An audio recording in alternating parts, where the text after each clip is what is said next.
L'égalité femmes-hommes est la grande cause nationale du quinquennat du président de la République et naturellement la lutte contre les violences sexuelles et sexistes au travail est une des déclinaisons de cet engagement. Alors l'Allemagne fait partie des 8 pays qui ont été sélectionnés par le ministère de l'Europe et des Affaires étrangères pour participer à un projet pilote de sensibilisation aux violences sexistes et sexuelles au travail. C'est une formation d'une demi-journée très interactive au cours de laquelle les stagiaires apprennent à identifier les différentes manifestations de violences sexuelles et sexistes. Ils sont familiarisés avec le cadre légal qui s'applique à ces situations.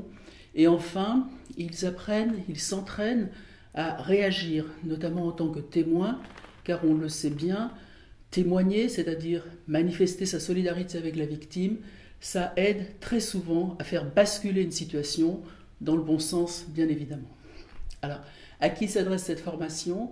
Elle s'adresse à absolument tous les collaborateurs de l'ambassade de France au sens le plus large, quel que soit leur statut, quel que soit leur ministère d'appartenance. Pourquoi?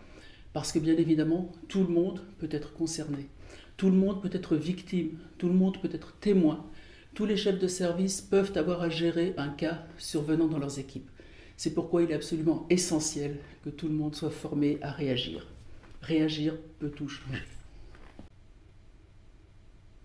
La victime n'est pas seule. La victime peut s'adresser à toute une série d'interlocuteurs, à commencer par la cellule d'écoute et de suivi qui a été mise en place au ministère de l'Europe et des Affaires étrangères en mars 2018 pour aider les victimes, mais aussi les témoins. Ça peut très bien être un témoin qui se signale auprès de cette cellule, ça peut très bien être un supérieur hiérarchique qui signale un cas survenu au sein de ses équipes.